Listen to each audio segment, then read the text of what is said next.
Ladies and gentlemen, please do welcome to the next episode of my Safe Bet Show. And it gives me a great pleasure, and it's the utmost privilege to have Virginia McDowell as our guest today. I believe that Virginia is so well known within the industry and beyond that she doesn't really require any introduction. But let me just say that back in 2009, the Casino Journal magazine selected her as the Gaming Executive of the Year. So that's the caliber of the person we have the pleasure and privilege of dealing with today. From 2007 to 2016, she was the CEO of Isle of Capri Casinos, and these days she's serving, and that's why this episode of the podcast is even closer to my heart than usual. She is serving on Entain's board as one of its non-executive directors. Welcome, Virginia. It's great to have you on the show. Thanks for accepting the invitation. Good morning, Martin. It is absolutely a pleasure to be on your podcast and quite frankly, to have the opportunity to chat with you. You're so busy with what you're doing these days that I don't see you often enough. That's a shame, and I'll have to redeem myself, and we will have to fix all this. But let's, if I may, without any further ado and unnecessarily rather gilding the lily, let me delve into the questions. And the first one, I believe, is right down your alley. Hopefully you will agree with me, Virginia, because it will focus on being a woman in what is still perceived as very much the man's world. We've talked about your role at the top of Isle of Capri Casinos, having been the only female president and CEO of a major traded gambling company. Of course, these days, our own CEO, Jetta Nygård Andersen, is symbolically following in your footsteps. So, first question, if I may, in your view, what are the distinct qualities a female leader is bringing to the table at the highest level of management? I think one of the things when you analyze corporations, organizations that make a commitment to diversity, and it's important that you talk about making a commitment from a cultural perspective. So you hear the phrase tone at the top all the time. Tone at the top is huge. And so it has to start with your CEO, it has to start at your boardroom, it has to start at your C-suite. But it's something that you have to live and breathe, something that has to permeate the organization from a cultural perspective. And one of the reasons why it's so important, and there have been many, many, many studies about this, but board composition, C-suite composition that embraces diversity of thought, and that is very important. And then the varying perspectives makes a vital difference in an organization's understanding, not only of the issues at stake, but believe it or not, getting them done. So a lot of studies have been done that companies that have women at the very highest levels are more productive. And so it reflects whether in the stock price or whatever it might be. But having that diversity of thought is critically important in terms of being able to elevate companies. Absolutely. And I would dare suggest that at least in the recent years, more and more women have been coming through the ranks within the gambling industry to take on senior roles. At the same time, it would still appear to be the case, if I may use my own phrase that I used at the beginning of the podcast, that the industry is still very much perceived as a men's world, if not an old man's club. So you've been clearly at the forefront of trying to transform this through organizations such as Global Gaming Women. So do you think which one of those two perceptions, i.e. women going through the ranks on a bigger and bigger scale, or the industry still being an old man's club, which one do you think prevails these days, and will it be changing further in the future? The answer is both. It is still an old man's club. However, let's just talk about the perception of women in the gaming industry, okay? So we don't have a problem with women in the gaming industry. The industry is actually 50% female. And this has been demonstrated in studies that the American Gaming Association and other organizations have done going back decades. The industry is generally 50% female. The problem is that women are tremendously underrepresented in management. And the goal of Global Gaming Women, the issue that we face as an industry and what I have been trying to solve through GGW and other organizations such as the All-in Diversity Index, is making sure that women have the opportunity to advance their careers within organizations. And Global Gaming Women is building the next generation of female leaders in the gaming industry. 10 years ago, when it was started by the American Gaming Association, we had a lot of resources that were provided by the AGA that gave us the ability to do very expensive research projects and to work with companies across the United States. When I retired in 2016, I went to Jeff Friedman at the AGA and said, I think this would be better served as a nonprofit. And the AGA gave us the ability to pull Global Gaming Women out of the AGA, launch it with the support of the AGA as a nonprofit. And it gave us the ability, quite frankly, to reach out to a greater group of organizations. When we sat 6 years ago to devise our mission statement, we realized that education was at the core of it.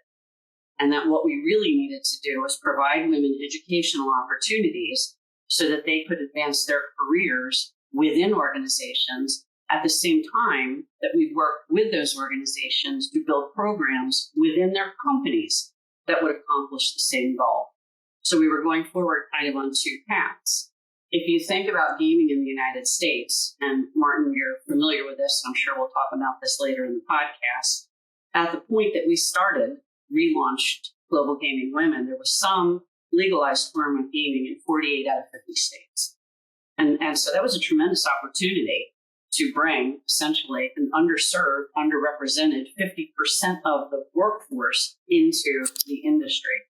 And so the educational programs that we set up were a tiered educational program that at one level taught these skills and went all the way up to our W program, which is more aimed at women who are vice presidents. And we teach things like public speaking skills or, handling confrontation. But when we sat there and we looked down our educational pyramid and we tried to figure out why we had so many women in the industry that were not even willing to take the leap, we realized part of it was confidence. And so we also work on confidence with women. It's a great book called The Confidence Code that if you'd like to learn a little bit more about it, I highly suggest it. But women are prey to what is called imposter syndrome. And they never think that they're good enough. They don't think that they're good enough to apply for a job. And we looked at line employees and why they don't make the first move to be a supervisor. We couldn't figure out how we could help them and what we could do. And we realized when we started doing focus groups or talking to these women, we realized that one of the first things that's required of a company when someone is applying for supervisor is a resume. And how many line employees have a resume? So when you sit there and you talk about advancing women through the industry, you have to start with how do you provide the tools and the learning and the resources to women at the line employee level to take that first step into management. And then what do we need to do as Global Gaming Women to help provide the tools to move on from there? Simultaneously, working with organizations who have done this. MGM started it, quite frankly, long before we did. Jim Murren was a tremendous leader in diversity, equity, and inclusion, but working with organizations like the Seminoles in Florida, who completely embrace this, and other organizations that say, all right, now we're going to do the same thing. We're going to be aware of the need to provide opportunity for women in our organization. That is what changes all of this. And so we have seen through our lean-in groups that we do, for example, and we measure productivity, we have seen that women who participate in our lean-in groups move on. They move up. And part of that reason is that they have the resources that help them with confidence to take that step to the next level. So it's happening much slower than I would like. But I do believe that which gets measured gets managed. And because of the All-in Diversity Index and other people that are looking at this progress in the industry of moving women into management roles, it's going to take a lot of hard work, but there is progress. And I'm sure that with you being one of the key driving forces behind it, we shall get there as an industry. I will most certainly look up that book, as I'm sure will our audience, because indeed the topics of empowerment, if you will, and education will be permeating this podcast. If I may move on to the next, but a topic that's very much intertwined with what we've already discussed. I have mentioned that you serve as one of the non-executive directors at Entain, and you've always been very big on people. You chair Entain's Environmental, Social and Governance Committee. So if for a few minutes, if we may talk about the people, and especially or in particular people during the pandemic. I hope you would agree with me if I say that the pandemic has largely, if not completely, brought out the best in all of us in bringing the people together, and also organizations help people to deal with the completely changed, completely revamped working environment, having faced a lot of adversity. So in your view, first of all, would you agree with what I've just said, and feel free not to, but also secondly, that may be slightly controversial. What would be your take on the arguments of some that as a result of the pandemic, the old office, being largely chained to your desk working model is outlived by now? I have very strong feelings on this. And you obviously are very familiar with Bo Bernhard and the team at UNLV. Through the Entain Foundation, we work with them and the IGI. Bo Bernhard does an executive management retreat, which is one of the best, I think, in the United States, maybe the world, where he gathers executives together at a educational seminar in Lake Tahoe. And I think, I've said this to Bo before, and I say it with love in my heart. He essentially locks them in a room for 5 days and gives them big problems to solve. And as a result, there are big thinkers there, and they do great things. The reason why I say that is that this executive development program, at the point that we realized in early 2000 or early 2020, at the point that we realized that the pandemic was going to be here for a little bit, and life as we knew it in the brick and mortar gaming industry was going to change forever, Bo decided that he was going to do a series of conference calls with our global representation, and these are gaming executives from all over the world, and brainstorm. This is like skunkworks. What's going to happen? The gaming industry is going to change forever. It's going to change in the short term because of lockdowns and so on and so forth, how properties even succeed. But then looking forward, what are we going to do in terms of changing the operations of brick and mortar to provide for the safety of our guests and of our employees? I mean, even silly things, like if you think about, and it's not silly, but if you think about Las Vegas and the big towers or the towers in hotels, you've been there. How many times are you jammed on an elevator with 22 people that are moving from floor to floor? How do you social distance then? I made a lot of friends that way. I have. Well, it's so great, but it's one thing to sit there and say, "Oh, we're just going to put up plexiglass shields between the slot machines," but it's another thing to sit there and say, even at the heart of your core operations, if you can't move people from floor to floor in big Las Vegas hotels, how are we going to do this? And so it forced us, quite frankly, to look at our industry very differently. How are we going to succeed in the future? The same thing happened with Global Gaming Women. A lot of what we were doing was face-to-face. We felt that interpersonal relationship was important, but we realized that we needed to move very quickly to a digital strategy so that we could reach women at home.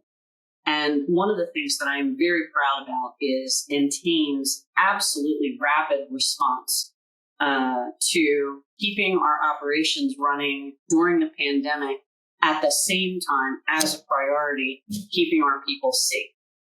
And so most of Entain's business, and we operate, Martin, you're probably more familiar at this point, but I think we're still on 5 continents and 30 countries, or so just think about the massive responsibility of that, of being able to, or having to do that on a global basis, to literally go from an in-work environment to an at-home environment, which meant either reconfiguring computers or shipping laptops or whatever it might be to 5 continents to keep our operations running. A little bit different with our brick and mortar, with our high street vending shops. They were closed by law in the UK and Belgium and Italy. But when you were looking at our online operations, we shifted. And so then you look at, and we did it well and in a phenomenally, quick time period. But then you look at, okay, did it work? So part of it is, the tactical aspect of having to get the equipment and make changes as far as the computers, the website, the technology is concerned. But did it work? The answer is yes, it did. And so we were able to maintain our business globally by doing exactly what we had done. And we were able to do that for, quite frankly, a much longer time period than anyone thought. So I think the next part of your question is, now things are opening back up again. People are feeling safe. We've come to the point globally that we understand that we are going to have to continue to deal with the pandemic for a long time. So how do you safely bring those people back to work? Or is the better question, how do you safely continue to guarantee that your company is going to succeed going forward, integrating all these different options? And I think what Entain did, what we're in the process of doing, because it's fluid, I think that what Entain did is the way that every company should look at this going forward. And it is a hybrid model. It's not absolute. And I think at this point, and again, it's fluid, but we kind of have 4 different models that you can come back to work. One is, if you're in a customer-facing position, if you work for a high street betting shop, or in the U.S., if you work, on the casino floor, if you're a dealer at a brick and mortar company, you have to be there. I mean, there's no way around that. You can't remotely be a dealer. But if you have a position that gives you the ability to continue to work, but would benefit from socializing, then it may make sense that you come to work a few days a week. And so you have this, you have to be here, and then it would be good if you would be here. And then there's another model that we're putting in there that basically says you need to be here 1 day a week for staff meetings, just so that you can see people's faces. And then you can do 100% of your work from home. And so within those 4, which is have to be there 3 days a week, be there 1 day a week, or 1 day a week every once in a while, or you never need to come back into the office, you're able to accommodate your entire workforce. And I think the most important thing is accommodation and not being absolute. So you have to do this, you have to be here. We've proven that that's not the case. And that is changing the world of how we work. So part of it is really just, what do you need to do to provide for the safety of your employees, and what is the best way to move the organization forward? But our thought process has to change because the world has changed. And actually some people look at this as a liability. I look at it as an opportunity. Absolutely, and I appreciate it. We've both been singing the praises of our own company, but I can vouch for the fact that Entain's response to all the pandemic-related shenanigans have been nothing short of phenomenal. And indeed, from personal experience of lately been recruiting for roles in my team. So if there's still anybody out there who would fancy working for me, have the dubious pleasure, then you'd be most welcome. But that long story short, the point I'm really trying to make is that the key question in all those interviews coming from the candidates is not necessarily about the remuneration packages, it's about the flexibility around the working model. So you're absolutely spot on. Well, I look at it from the point of view of my children as well. I have 2 children that are completely working remotely right now, and one who works remotely for a company in the U.S. in Europe when she chooses to travel. So all of that opportunity is there. We just need to leverage it and recognize that it is an opportunity, but it's a little bit different in the U.S. in the brick and mortar industry in that there are certain jobs that, I mean, you can't be a waitress remotely. You can't be a dealer remotely. And then it comes down to the problem that we're having right now with what they call the Great Resignation, which is now that employees have the option of online employment. A lot of them are basically sitting there and saying, I don't want that front level service industry job anymore because I can get a job sitting at home, working for another company. And so that's something that is a huge hurdle that a lot of businesses are facing right now in the United States and are going to have to continue to face. Perhaps that remote waitressing is an opportunity for another organization. I don't think it would be an opportunity for two of us or Entain. No. But if I may move on to our next topic, and I will merge two into one, if I may. We've on this podcast previously, and most of them, if not all of them, are dear friends of both of us. We've talked abundantly with the likes of Bo Bernard, indeed, and Alan Feldman about Las Vegas and Nevada. I still might be mispronouncing the word Nevada, but I'm doing my best. But you spent a lot of your career in Atlantic City. And of course, Atlantic City being a firm part of the Garden State of New Jersey, where me and the family reside. These days, they're the originator, if you will, at least in the United States, of the regulatory tethering model, i.e. companies such as Entain, when tackling the US market, had to partner up with a local provider. So my first question will be whether you think that this model will carry on or whether it will ultimately change, whether more states will have drawn inspiration from the state of Tennessee, or whether Tennessee will end up being an outlier with its mobile, or to put it American, mobile-only regulation.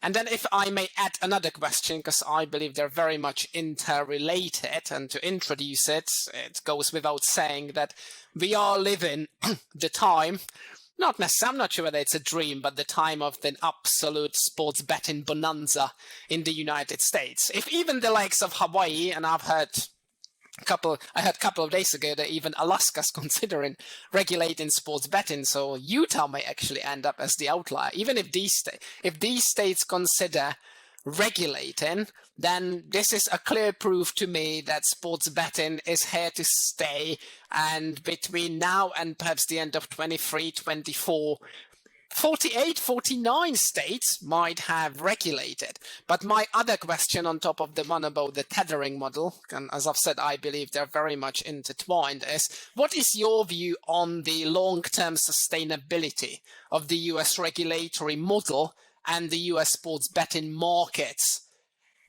themselves? Because can we really keep on the routine of offering 1, 2, 3, 5,000 so-called risk-free bets for much longer?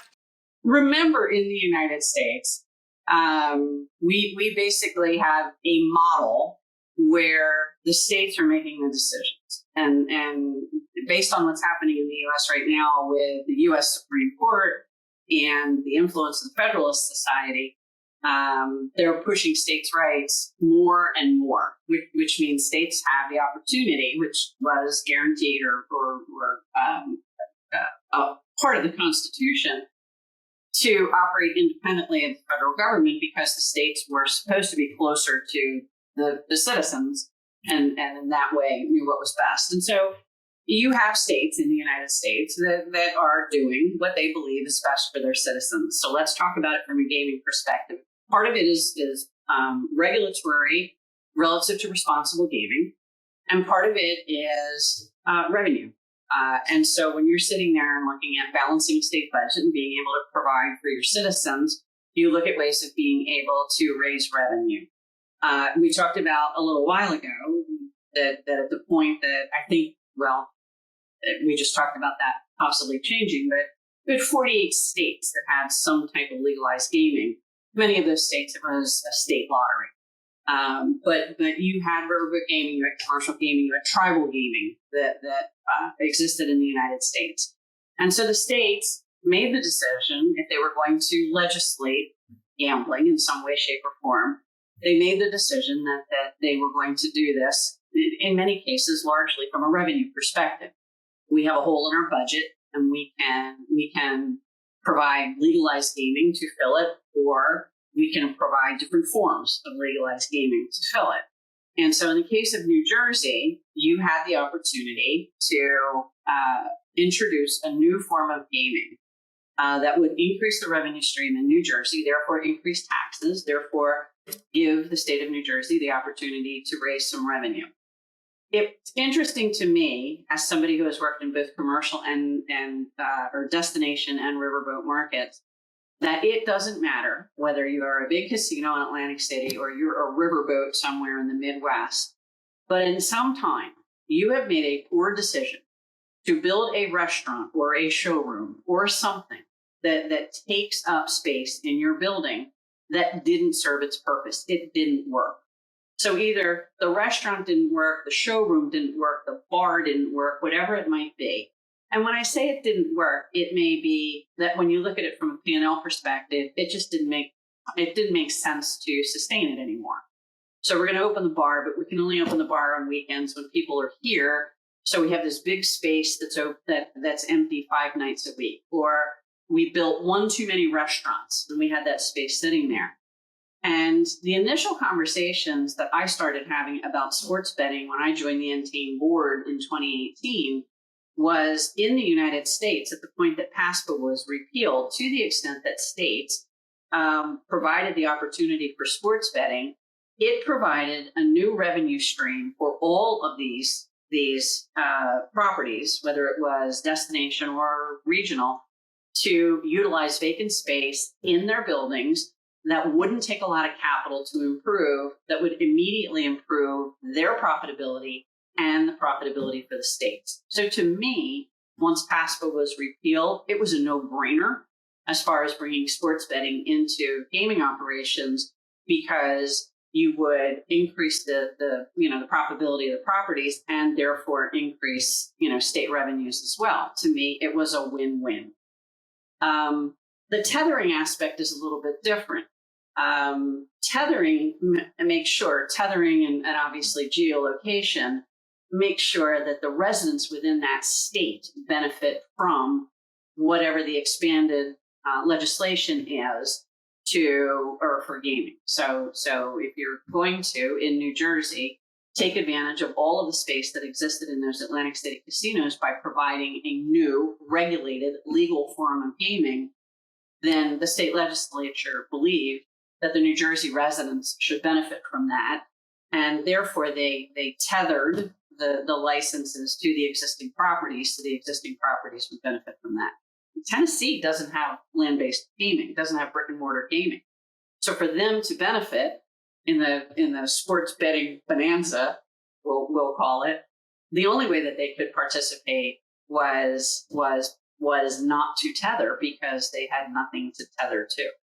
And so I think, Martin, and I know that you're a lot closer to this in many ways than I am, what you're going to continue to see in the United States is a hybrid model, that if a state has brick and mortar casinos, they want the brick and mortar casinos to benefit from that.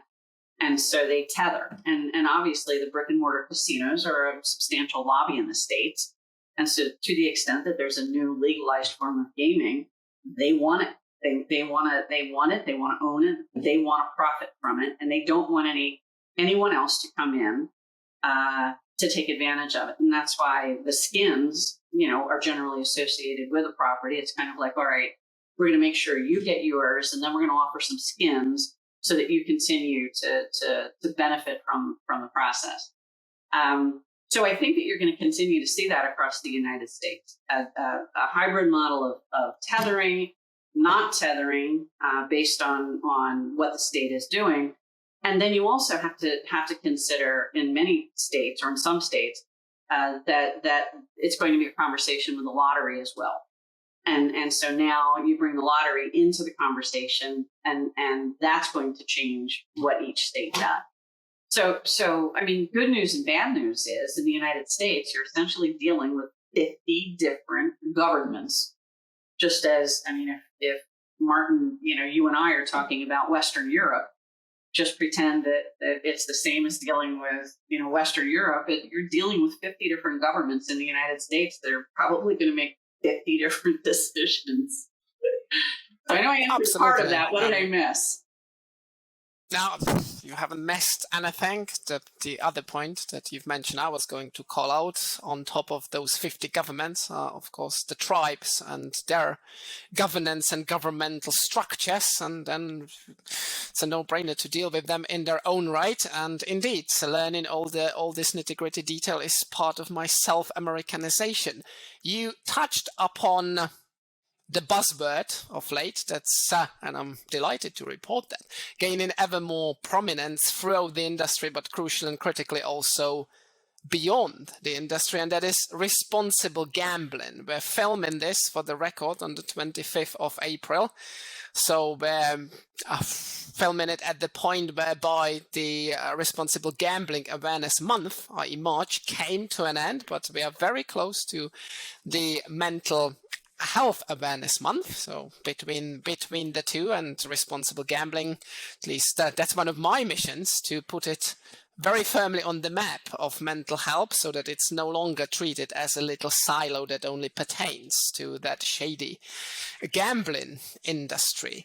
So really what I'm trying to say is that during the month of March, a number of operators, and don't get me wrong, this is not meant to be a criticism, you would have typically come across a lot of grandstand announcement how much money is being spent on this course and that course. But yet, in your view, Virginia, and hopefully this is not a loaded question, as an industry with particular focus on the United States, but we may want to look at it globally as well, do you think that we are already doing enough to protect our customers? And if not, what it is that we need to change further? Where do we need to further step up? Yeah, not a loaded question, but just an absolutely critical question for the industry, Martin, because I really do believe that sustainability is going to define the future of the industry. So let's talk about sustainability from an Entain perspective, because obviously we do, through our BetMGM partnership, have significant U.S. operations. So how do we look at sustainability at Entain? I think what you were asking as far as kind of responsible gaming month and window dressing is, are we actually walking the talk?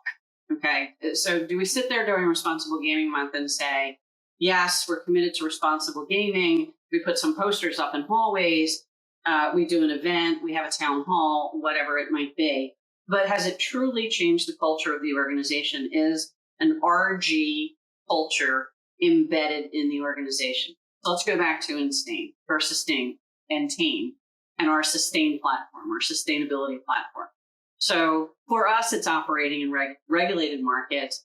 It is making sure that we take the lead, foot forward as an organization for responsible gaming.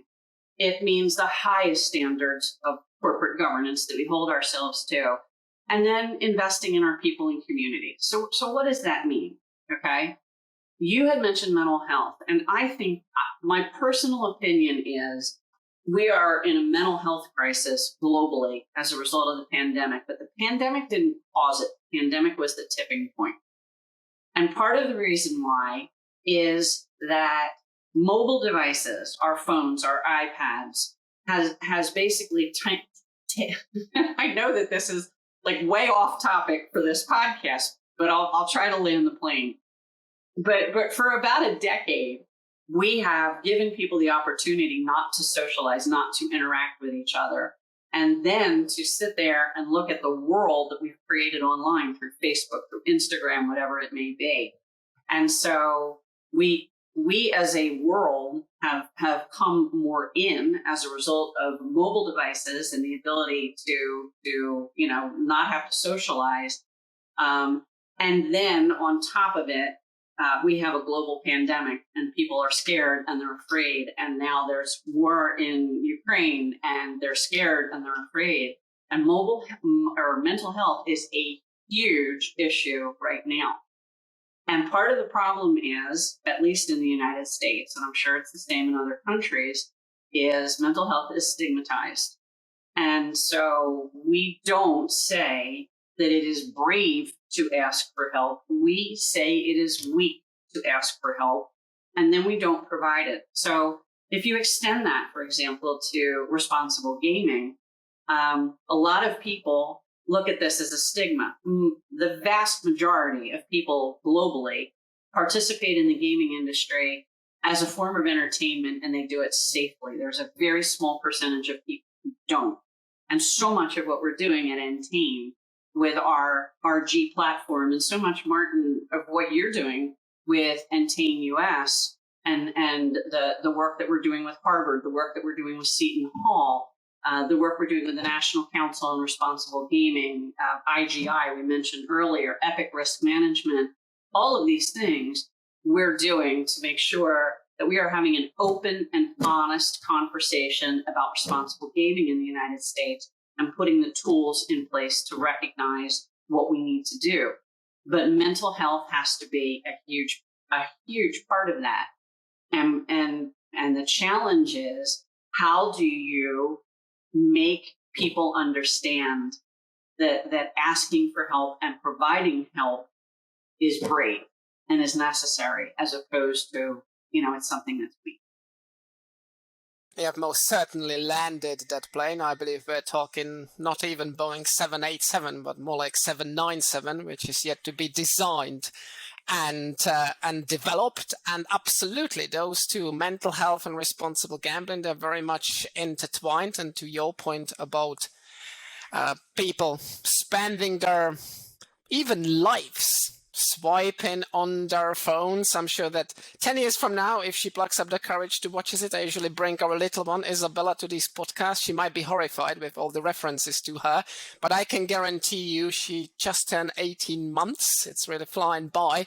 But she's one of the most efficient and nimble swipers I've ever seen at that age, because she's seen her parents do it and everybody else around her do it. So yes, this is a crisis that we do need to address, and hopefully Entain will continue being a part of it. In a similar vein, before I move on to the final bonus question and before I give Virginia her 60 seconds to wrap it all up, you have always been, besides being big on people, you've been, well, for that reason, you've been very big on community service. You've given a number of talks, and you sit on a number of boards and advisory boards. We will not go through them one by one, because then, yet again, we would spend days here. It would be good fun, but I suppose the audience might not necessarily enjoy it as much as we would. So, in a couple of sentences, if you don't mind, what is the most gratifying part of having taken on an exercise in these roles? Well, working with people, for the people, bit of both? So we have to go back to my parents. Neither of my parents graduated from high school, and they were both extraordinarily smart people who had to, leave to help support their families at the time. My father went on to become the director of the library at the Philadelphia Evening Bulletin, which at one point was one of the largest newspapers in the United States. My mother became an entrepreneur who started multiple retail-based businesses. They were my first mentors. They were my inspiration. I learned, they were my foundation. My father I'm not getting political here. I am stating fact. But my father was a Republican who moved to a very Republican district outside of Philadelphia when I was about 4. And he decided that we needed to have a different dialogue. And he decided to become a Democrat in an extraordinarily Republican district outside of Philadelphia. And he decided to run for office. And being the oldest of 4, I got to tag along with Dad. And I got to learn the political world firsthand. And I got to learn strategy and tactics. And I also learned how to talk to people because my father would go knock on doors and I would go with him. And it was amazing to me because it was such an uphill battle. And I used to say to my father, why are you doing this? Why are you banging your head against a wall? And my dad said to me when I was 5 or 6 years old, I believe that I can make a difference. And I believe that I can help improve. And I said, but how much of a difference will it be? And he said, well, I can't make a difference in the world, but I can make a difference in my little corner of the world.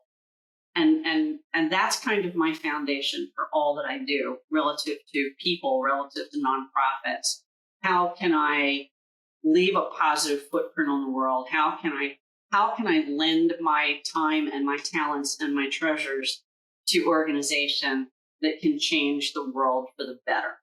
And that I've done that through organizations that I obviously have worked in. As a COO, as a CEO, as a whatever it might be, I always focused on people. How do I help build the organization from a people perspective? But I do the same thing with the boards that I sit on. How can I help the world be a better place with my contribution? What footsteps to follow in, and you most certainly have. One final, that's the usual bonus question, because I'd be remiss in my duties to American football if I didn't ask this one. You mentioned the great and beautiful city of Philadelphia, and the audience might or might not know that Virginia is one of those undaunted Eagles fans. Of course, as the Pats fans amongst us will remember only too traumatically, Super Bowl 52 champions. So my question, I suppose, is very simple. At the same time, might be difficult to answer. How do you reckon the Eagles will do in the next season? They have not necessarily covered themselves in glory last time around. This is actually a real interesting question right now because the draft is this week. And it's a real interesting draft because it's a very weak year for quarterbacks. And so you're going to have a lot of people. Philadelphia has 2 picks in the first picks in the draft.